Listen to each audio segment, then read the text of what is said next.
Beneath the scorching sun, a dying lion cub collapsed alone, until a silverback gorilla emerged from the trees and did something no one expected. What followed was a moment so powerful, it changed everything. Gorilla Lionface, why do you think the gorilla helped? Drop your thoughts in the comments. And don't forget to like and subscribe for more real-life wonders from the wild. Dawn stretched its golden arms across the arid plateau, casting long shadows between scattered acacia trees. The sky above was a pale blue, as if bleached by the relentless sun. Wind whispered across the cracked earth, lifting fine dust into the air. Not even the acacia trees offered much shade, just a patch of weary relief in a sea of heat and silence. Beneath this unforgiving sky, a lion cub wandered. Its gait was uneven. Every step dragged, as though the earth beneath it had grown heavy. The lion cub's sides rose and fell in rapid breaths.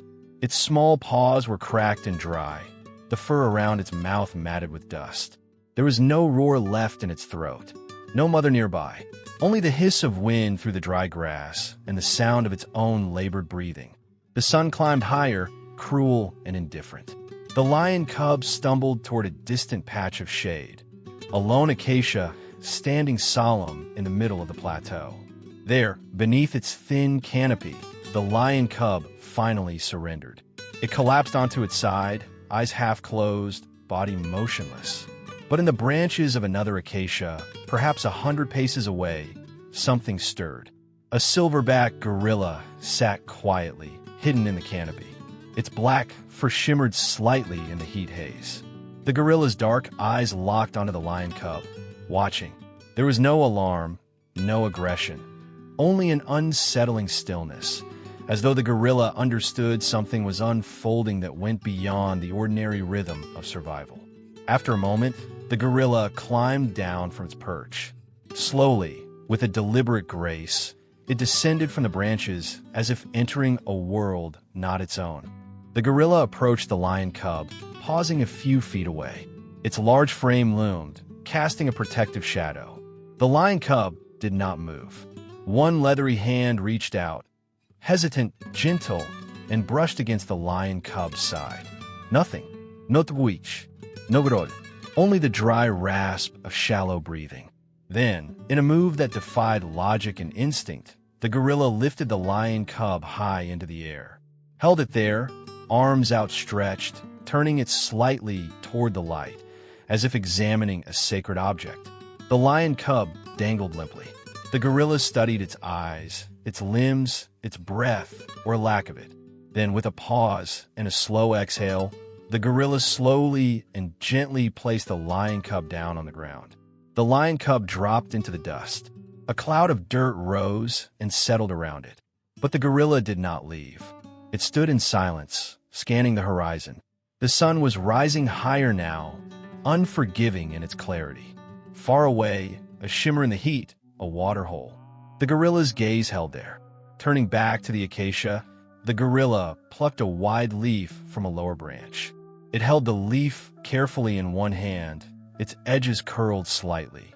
And then, without further glance, the gorilla began walking. Deliberate, focused, purposeful. Hope now rode on the curve of a single green leaf and the memory of water. The gorilla faded into the heat haze, its black silhouette becoming one with the trembling air. The lion cub lay alone beneath the acacia, motionless, vulnerable. Dust clung to its fur, and flies hovered at its mouth. Far off, near the ridge of the plateau, a trio of hyenas emerged. They moved in silence, ears twitching, noses raised. They smelled weakness. They followed the scent. Meanwhile, at the distant water hole, the gorilla arrived. Other animals stood at the water's edge, antelope, warthogs, but they scattered at the silverback's approach. The gorilla crouched and dipped the leaf into the cool water, cradling it with both hands to form a shallow basin.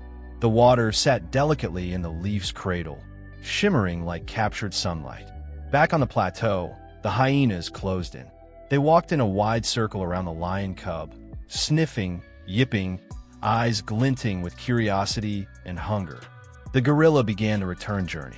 Each step was careful, each movement precise. The sun bore down.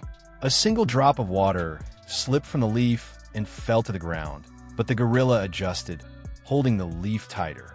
Just as the hyenas prepared to strike, crouched low, ready to lunge, the gorilla exploded from the bushes with a deep bellow that echoed across the plain.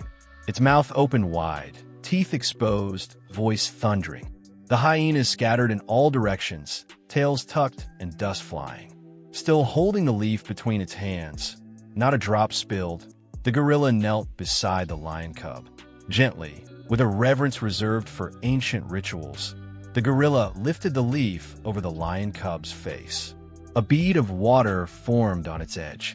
It fell, a single drop onto the lion cub's nose. Then another, and another. The gorilla chewed the edge of the leaf, guiding the slow trickle. Water landed on the lion cub's lips. A twitch, a snuffle, a pink tongue slowly emerged to lick the drops. Life stirred. The lion cub twitched again. One golden eye opened, unfocused, cloudy. Then the other. It blinked against the harsh daylight, trying to make sense of what it saw. A massive figure beside it, towering, still. The lion cub's nose twitched. Another drop of water landed. Its tongue extended, licking at the gorilla's rough fingers. The gorilla didn't move. Above them, vultures circled, waiting for their turn. But they would not land. Not with the silverback seated like a statue of living stone. The hours passed. The lion cub inched forward, gathering strength like water into dry roots. It tried to stand, wobbled, fell. The gorilla rose to its full height, powerful and watchful. Then, a sudden shadow swooped down. A hawk, talons spread, diving at the lion cub. In a flash, the gorilla's arm shot out. With a backhand swipe that whistled through the air, it knocked the hawk aside mid-dive. The lion cub flinched, then crawled beneath the gorilla's towering shape. Rested there, protected, unafraid. In the presence of this unlikely guardian, no creature dared draw near. From the edge of the plateau, the faint hum of an engine broke the silence. A jeep crested the ridge, kicking up dust as it rolled forward. Inside sat a weathered wildlife ranger, scanning the terrain with routine patience. His eyes narrowed when he spotted movement under the lone acacia. He raised his binoculars and froze. There, beneath the spreading branches, a lion cub lying beside a gorilla. No agression, no chaos, just stillness, as if this was how things had always been. The ranger cut the engine and stepped out slowly. No rifle, no threat. He walked with open hands, boots crunching lightly on the dry soil. The gorilla turned its head. Their eyes met, human and beast. A silent recognition passed between them. Then the gorilla stood. It thumped its chest once, softly, and without a backward glance, walked away, disappearing among the acacia trees. The ranger knelt beside the lion cub. Its eyes fluttered open. He offered a canteen of water, gently guiding the spout to its mouth. Around them, in the dust, the imprint of massive gorilla footprints formed a perfect circle of protection. In the wild, there are no medals, no applause, no speeches carved into stone. But there is duty, there is instinct, and sometimes, when no one is watching, there is grace. On that plateau, under a lone acacia, a lion cub survived, not through strength, nor teeth, nor fear, but through the quiet guardianship of a creature who owed it nothing, yet gave it everything. The ranger would go on to tell the story, but the gorilla? It was never seen again. Like a sentry fading at dawn, its watch ended not with recognition, but with resolve. Because in the wild, alliances are forged without language. Mercy is shown without reason. If this story moved you, help us bring more untold moments like this to life. These rare glimpses into nature's quiet heroism remind us of the deep, silent bonds that connect all living creatures. By supporting this channel, you're helping us continue to tell stories that matter, stories of courage, compassion, and survival against the odds. Like this video, subscribe to our channel, and share this moment with someone who still believes in the quiet heroes of nature. Let's keep these voices from the wild echoing across the world.